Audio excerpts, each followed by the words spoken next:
Being laser focused is maybe the most important characteristic in owning a business. What's up, everyone? Welcome to the Fervent Four. Did you know that only 4% of businesses ever cross the annual $1 million revenue mark? Hello, Internet. I'm Zack Miller, author of Anomaly. And with me today, I have my co host, Tim Ryan, lead man at startwheel.org. Thank you so much for joining us. The Fervent Four is a weekly show each and every Thursday at 11 a.m., dedicated to sharing insights into growing a world-class business, no matter the climate. If you live in Southeastern Virginia, feels like 102 right now. The Fervent Four is powered by the SBDC, which helps local small businesses grow through counseling and resources. If you're interested in learning more on how the SBDC can help your business, head to startwheel.org/weekly. Please welcome to the show, and today's main attraction, the president of SeniorRuns, Jaynee Sasso. Hello. Hello, everybody. Hello. Hello, Internet. Oh yeah, I have to start with the clap because sometimes. Yeah, right. Yeah, we need some. I got to figure out how to do that. This platform that we use, that many people do enjoy. They often ask, like, where's the audience? Where's the background noise? And it's you need some special effects. There it is. Yeah, we'll have to add the applause. Yep. I'll figure that out for next week. So I appreciate you wearing the black shirt, both of you. I know that was very nice of you. I an ode to Zack Miller today on this wonderful first Thursday of September 2020. It's pretty crazy. Jaynee, I haven't seen you in 20 months, it seems like. Yeah, it's been a long time. A lot's been happening. So when I saw you that day at Start Peninsula, that weekend at Start Peninsula, which, by the way, tickets are on sale, startpeninsula.com. Yeah, right. There you go. Where were you in the business at that point? How many years had you been working on it? Well, a long time. I started the business in 2013 under a different name and providing different service. It was Carekeepers, Inc.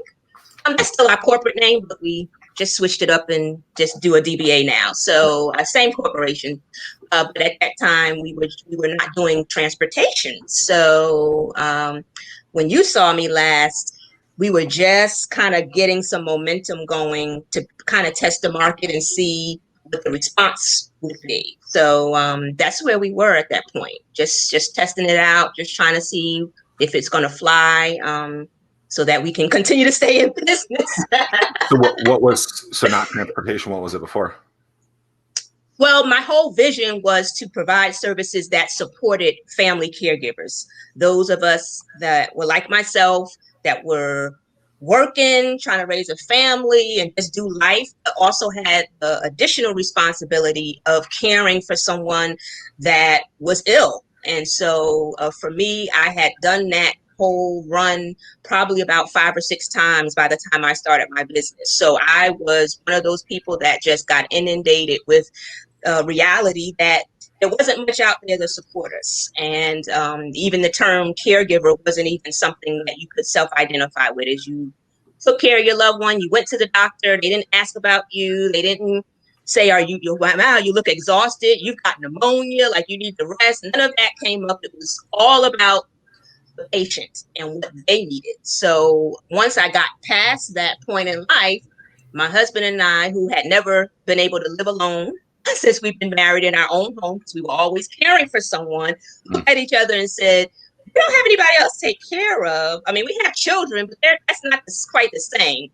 What are we going to do now? Because you actually, when you stop being a caregiver, whether it's through, a person passing away or they maybe transition into a home, you feel a void and you really don't know what to do with yourself. You actually grieve the loss of those responsibilities, although it's very much pressure. But we just looked at each other like, okay, what are we going to do? Because we're kind of lost because we hadn't been in a position to just kind of map out our own lives. We were taken over and consumed by caring for somebody else's needs. So I said, well, let me think. Entrepreneurship is always the key for me anyway, to forge my path in the world, because traditional jobs were not going to be satisfied with my crazy caregiving schedule and mommy schedule. So I said, well, why don't I start a business that I think would support caregivers. What did I want to have? What would I have liked to have? And that's how I came up with it. So we just did errands and in-home stuff and making phone calls, basically almost like a personal assistant to the families to coordinate things and help them out. But the question of, well, can you just do this extra thing, which was take mom or dad to the doctor or take them to get an ice cream cone or a Hardee's burger? And I'm like, no, we're not transporting people here. We'll do everything else, but that wasn't something that I was interested in doing. But here I am today, needless to say, doing the thing that the market wanted, Right. not what I wanted. And so coming out of the gate, for the people that have not heard of SeniorRuns before, what problem does SeniorRuns solve?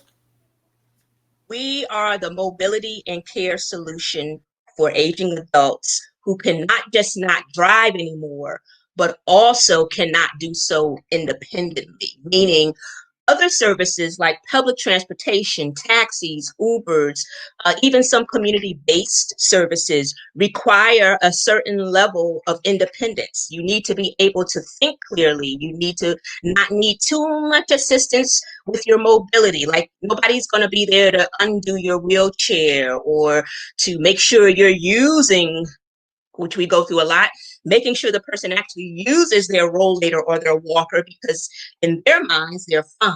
But in reality, they need those tools to be stable. So we provide companion care drivers that are there to monitor and assist as needed for those individuals who have what we call unique care needs. They're not just people that can be dropped off and you kind of forget about them and kind of leave them to fend for themselves. They really need someone to be there, and even in the case of emergencies. We've had situations where that has even happened. So yeah.